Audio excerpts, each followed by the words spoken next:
मराठवाडा, विदर्भ आणि राज्यातील अनेक भागात अवकाळी पावसाने पिकांचे मोठे नुकसान झाले.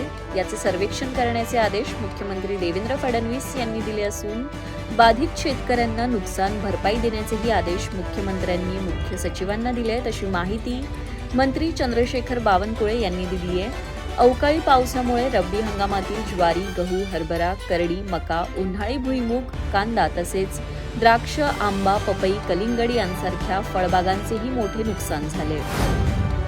राज्य सरकारची मुख्यमंत्री माझी लाडकी बहीण योजना मोठ्या वादात सापडली असून पडताळणीत तब्बल 71 लाख महिला अपात्र ठरल्या आहेत. विशेष म्हणजे गेल्या 20 महिन्यात या अपात्र महिलांच्या खात्यावर 21,300 कोटी रुपये जमा झाले आहेत. आता एप्रिल 2026 पासून या महिलांचे मानधन बंद होणार असून यामुळे सरकारचे दरमहा 1,065 कोटी रुपये वाचणार आहेत. ज्या महिलांनी अद्याप KYC पूर्ण केली नाहीये त्यांना 30 एप्रिलपर्यंत मुदतवाढ देण्यात आली असून त्यानंतर त्यांचे लाभ कायमचे बंद केले जातील.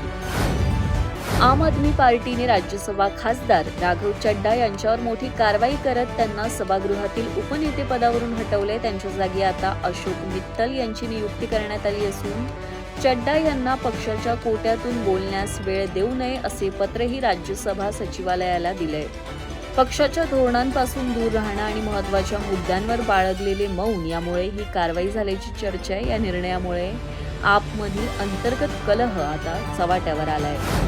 केंद्र सरकार घरभाडे भत्त्याच्या नियमात बदल करून नोकरदारांना मोठा आर्थिक दिलासा देण्याच्या तयारीत असल्याचे समजतंय. आता दिल्ली, मुंबई, कोलकाता आणि चेन्नई या शहरांसोबतच पुणे, बंगळुरू, हैदराबाद आणि अहमदाबाद या शहरांचाही 50% HRA सवलतीच्या यादीत समावेश करण्यात येणार आहे. यामुळे या शहरातील कर्मचाऱ्यांची करपात्र मिळकत कमी होऊन त्यांच्या हातात येणारा पगार वाढणार आहे. वाढते घरभाडे लक्षात घेऊन सरकार हा निर्णय घेत असून यामुळे मध्यमवर्गीयांची मोठी बचत होणार आहे.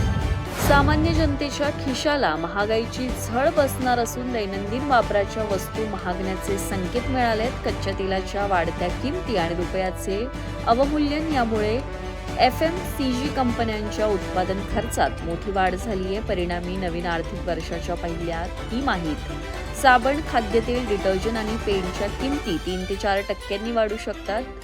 रशिया इस्रायल तणावामुळे पॅकेजिंग आणि मालवाहतुकीचा खर्च वाढल्याने कंपन्यांनी हा दरवाढीचा निर्णय घेतल्याचं समजतंय.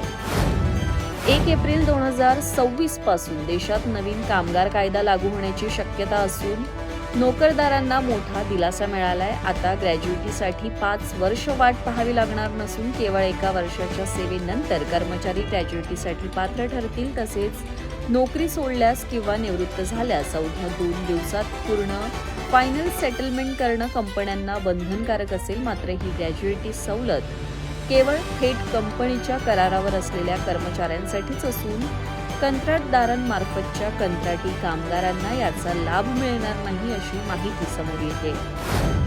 मुलांमधील ऑनलाईन गेमिंगचे व्यसन ही आज एक गंभीर समस्या बनली असून यामुळे त्यांच्या शारीरिक आणि मानसिक आरोग्यावर विपरीत परिणाम होत आहेत. मुलांमध्ये वाढणारा चिडचिडेपणा आणि अभ्यासातील घसरण ही या डोपामाइन लूपची लक्षणं आहेत. पालकांनी मुलांना दोष देण्याऐवजी किंवा अचानक गॅजेट्स काढून घेण्याऐवजी त्यांच्याशी संवाद वाढवून मैदानी खेळ आणि सर्जनशील उपक्रमांकडे वळवणं आवश्यक आहे. ओरडण्यापेक्षा प्रेमाने वेळ दिल्यास आणि स्क्रीन टाइम मर्यादित केल्यास मुले या व्यसनातून निश्चितपणे बाहेर पडू शकतात. रिअलमीने आपली नवीन रिअलमी 16 5G सिरीज भारतात लॉन्च केली असून हा स्मार्टफोन विशेषतः बजेट ग्राहकांसाठी डिझाईन केलाय. यामध्ये 50 मेगापिक्सेलचा मुख्य कॅमेरा आणि सेल्फीसाठी खास सेल्फी मिरर देण्यात आलाय. या स्मार्टफोनचे मुख्य आकर्षण 7000 mAh ची महाकाय बॅटरी असून ती 60 वॅट फास्ट चार्जिंगला सपोर्ट करते. 31,999 रुपयांपासून सुरू होणाऱ्या या फोनवर विविध बँकिंग ऑफर्समुळे ग्राहकांना मोठी सवलतही उपलब्ध आहे. बॉलिवूडचा सिंह अजय देवगणने आज आपला 57वा वाढदिवस चाहत्यांच्या भेटीने साजरा केला. त्याच्या मुंबईतील घराबाहेर चाहत्यांनी मोठी गर्दी केली होती, ज्यात अभिनेत्यासारखे दिसणारे हुबेहूब कलाकारही आकर्षणाचे केंद्र ठरले. या खास दिनी दिग्दर्शक रोहित शेट्टीने 90च्या दशकातील राजू चाचा चित्रपटाच्या सेटवरील एक जुना व्हिडिओ शेअर करत अजय सोबतच्या 3 दशकांच्या मैत्रीला उजाळा दिलाय. करीना कपूर आणि जॅकी श्रॉफ यांनीही सोशल मीडियाद्वारे लाडक्या अभिनेत्यावर शुभेच्छांचा वर्षाव केलाय. रॉयल चॅलेंजर्स बेंगळुरूचा स्टार गोलंदाज नुवान तुषारने IPL 2026 मध्ये खेळण्यासाठी श्रीलंका क्रिकेट बोर्डाविरुद्ध कोलंबो न्यायालयात याचिका दाखल केली आहे. बोर्डाने फिटनेसच्या कारणास्तव तुषाराला ना हरकत प्रमाणपत्र नाकारले. मात्र आपला करार संपला असून राष्ट्रीय संघात निवड होणार नसल्यास NOC रोखणं चुकीचं असल्याचं तुषाराचे म्हणणे.